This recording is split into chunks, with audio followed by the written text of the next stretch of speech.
The Tale of Sir Stumblesalot and the Kingdom of Wobbly Widgets.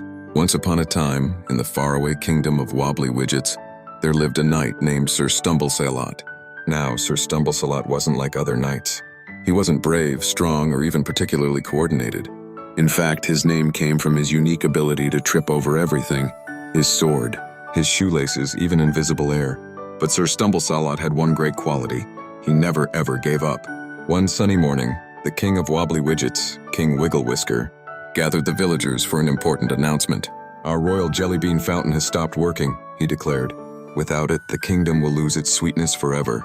Whoever fixes it will win a chest full of golden gummy bears." The crowd gasped.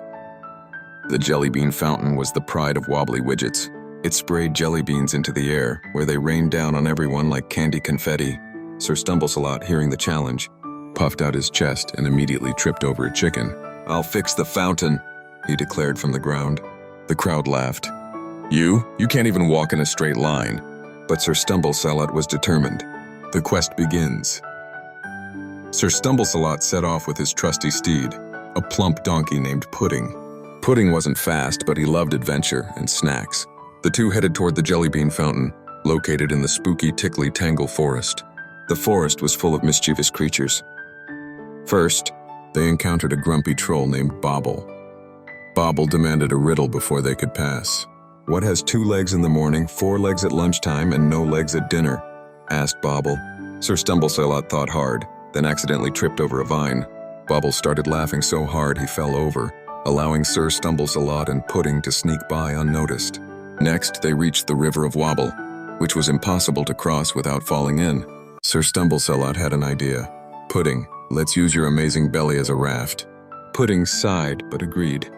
Together they floated safely to the other side.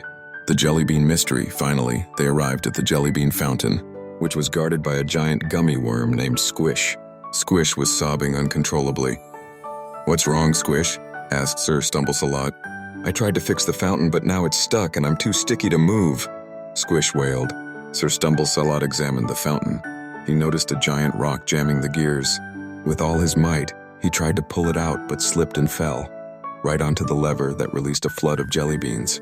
The gears spun wildly, and the fountain roared back to life. Squish cheered. "You did it! By accident, but still you did it!" A sweet ending. When Sir Stumblesalot returned to the kingdom, covered in jelly beans, the villagers cheered.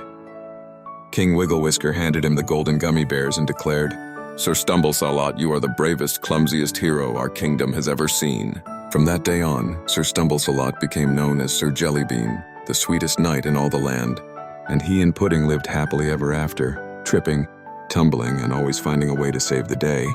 The end.